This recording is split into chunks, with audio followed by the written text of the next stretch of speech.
Hello, and welcome back to another pen talk. Thanks for tuning in. Thanks for continuing to follow me on my journey. And today we're going to do something a little different. I did declare November no pens month, but obviously that means very few pens because I don't think I could do a month with no pens. So as I mentioned to you, I subscribe to a lot of emails from many different sources, and a couple of weeks ago, beginning of November, I got an email from one of my favorite pen makers who was selling some leftover show specials. So you had to it was an auction. There were limited numbers of pens.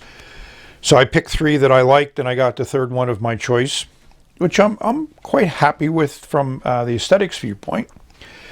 But what really surprised me is when I looked at the shipping address on this. It's not what I expected. But inside 10 is what I expected.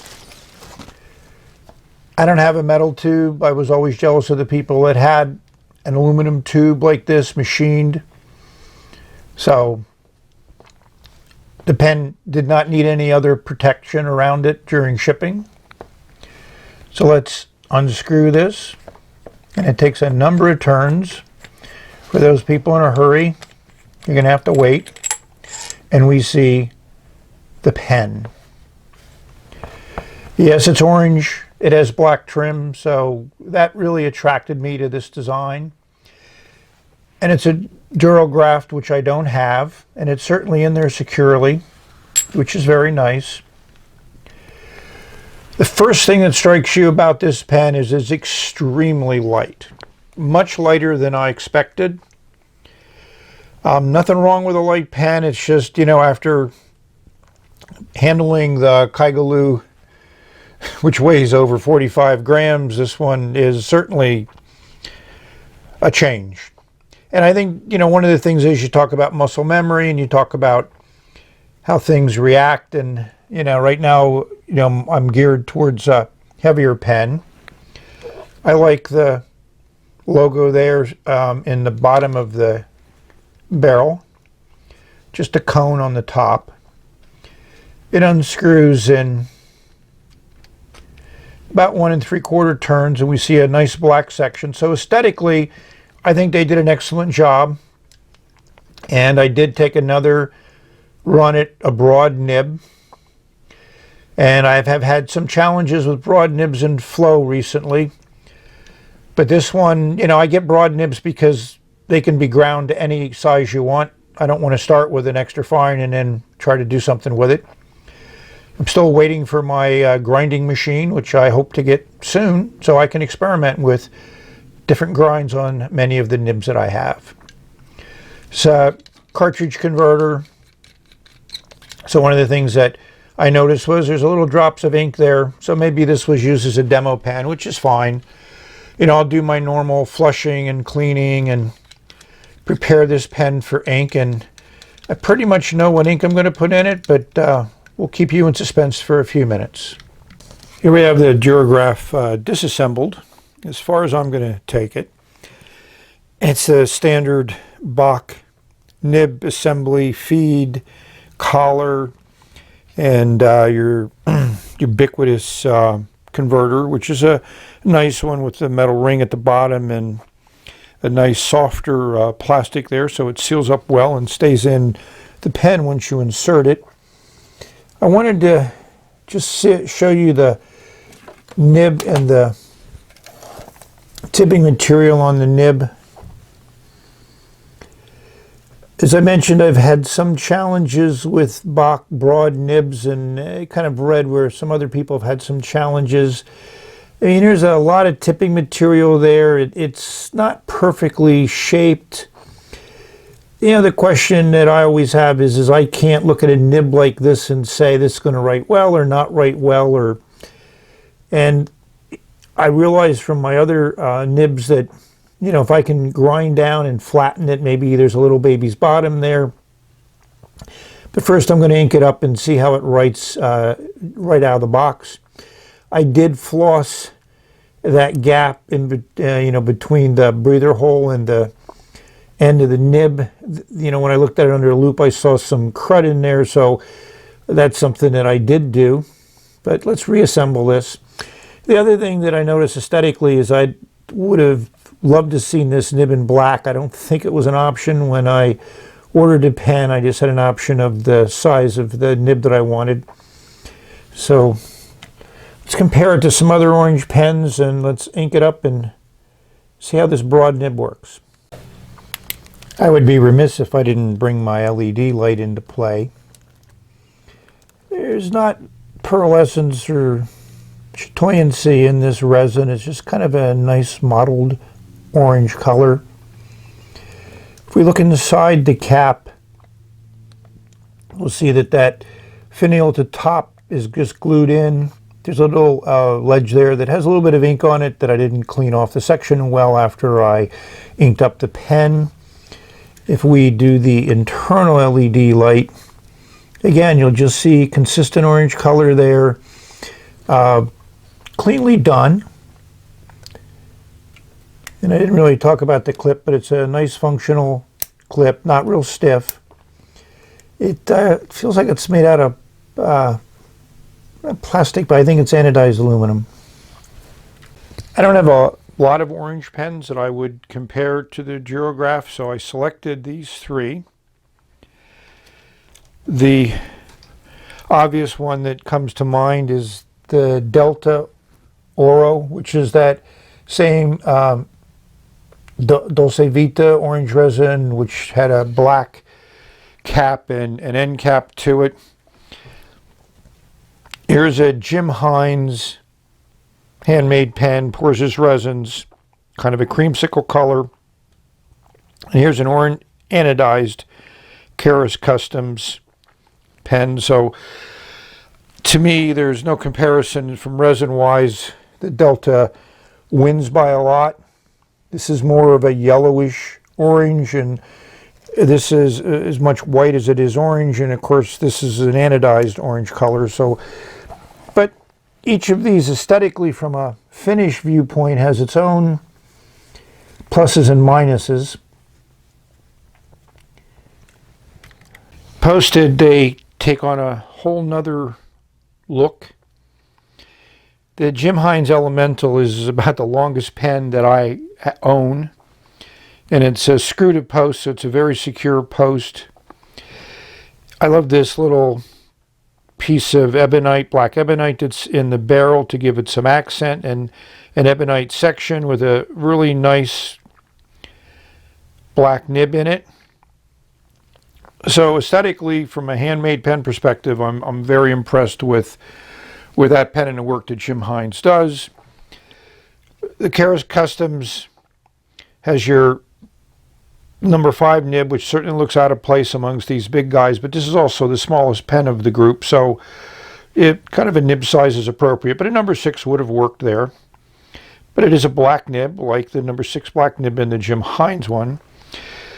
The Delta pen has a fusion nib in it, which has a lot of emotional responses from people. From my perspective, I've not had any issues with them. They write like a very good steel nib would write. Aesthetically, I don't find them either plus or minus. In fact, I'd be more on the plus side. You know, it's like a two-tone nib. And then you have the number 6 Bock nib on the Decograph, and I think that from looking at these, you would see where the black nib would have worked well in that pen. As I zoom in on the business end, these are 3 completely different sections here.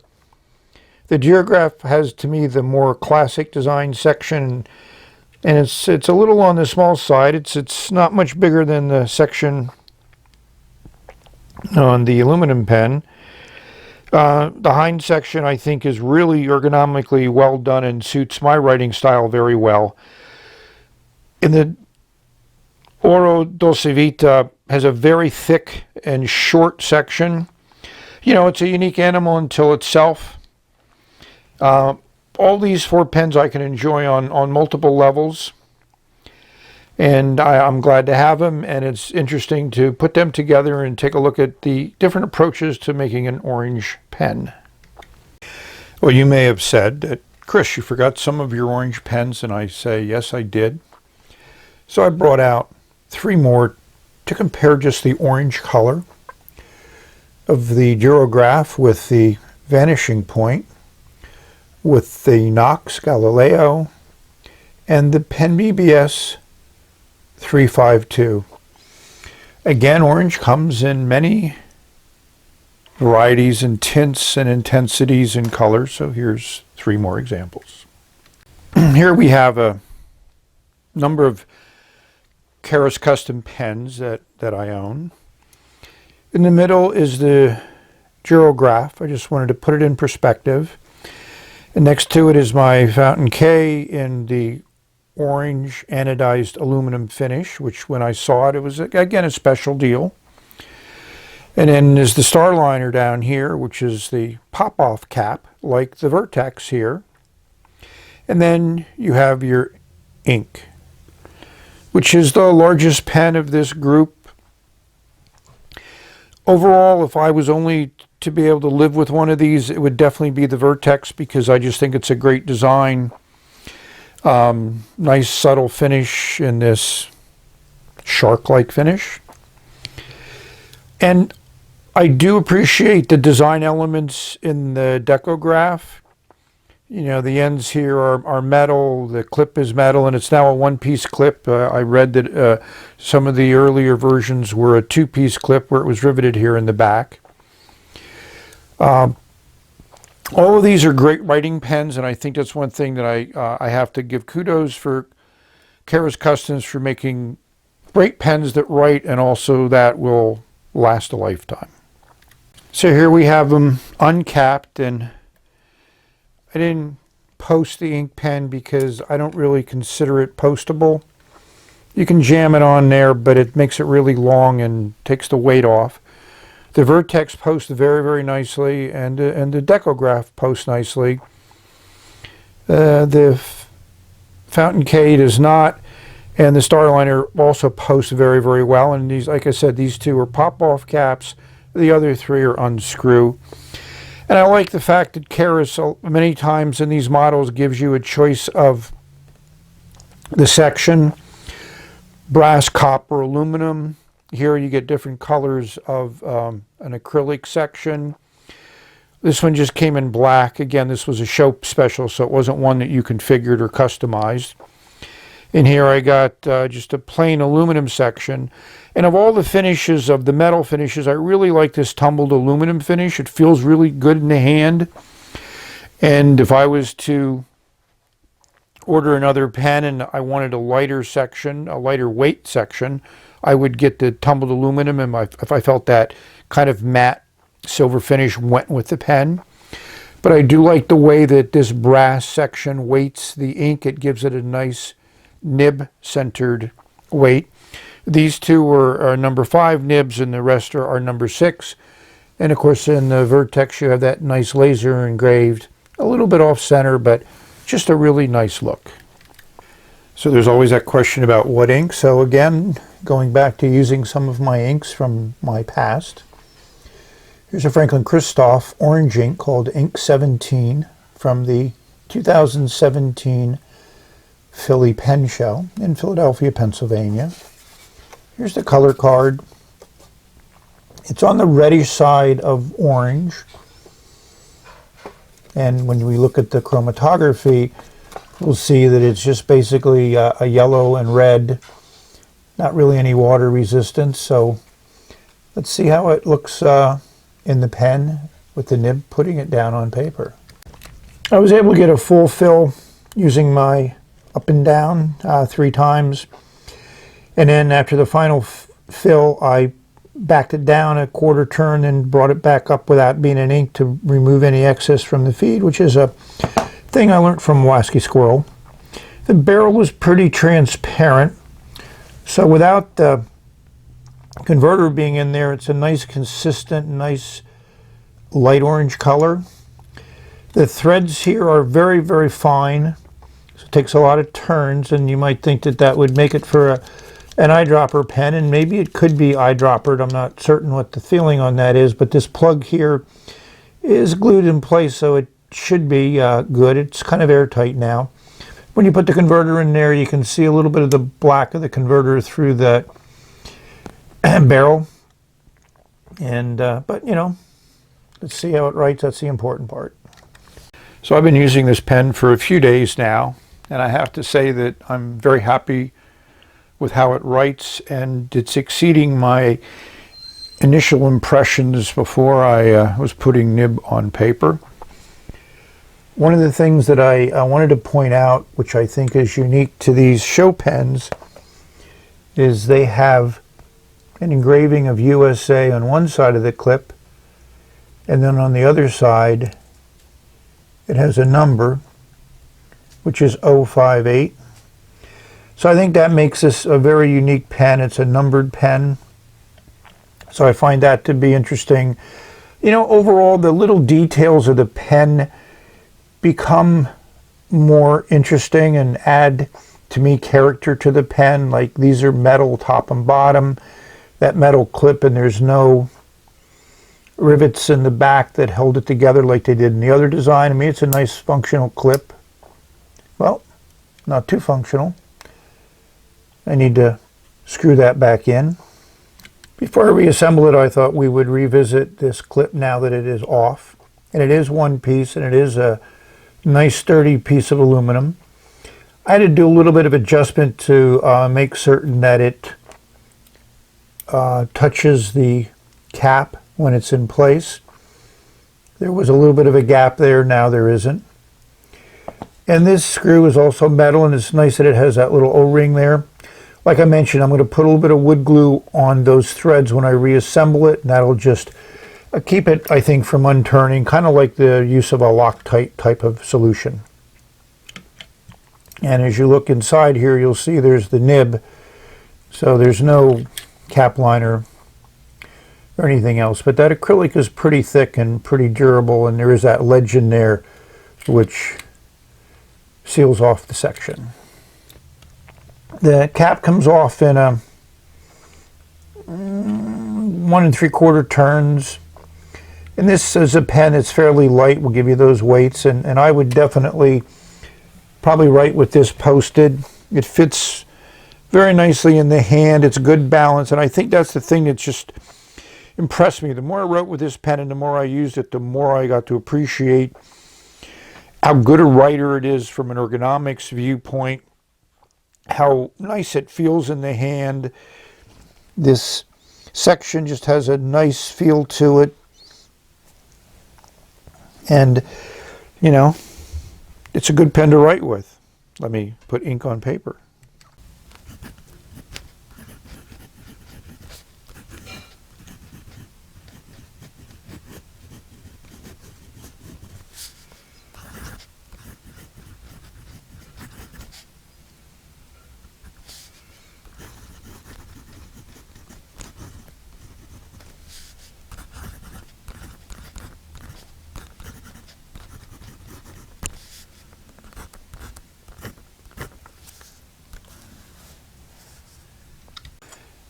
This is a very smooth nib, which hopefully you've heard when I had the microphone near the nib when I wrote this part. And also the nib is very consistent. I have had issues before, and I had to remove baby's bottom, but this one didn't require any of that. The flow is great. I wrote many pages with it, and it's just a consistent writer, and I really like that. And this nib feels on the paper the way I had hoped all my other Bock broad nibs would feel. You get a little bit of feedback, but then this paper has a texture to it. It's not as smooth as Tomo River or Rhodia or Clairefontaine, but I like it. This is Fabriano. So let's give this pen a rating. And I'm going to give it a 9.3. I think the design is a classic design, but it's done very well. And it's a great writer, and that's what I'm going to give it 2 checks for. And that's what really drives this rating as much as anything else does. Let's look at the details.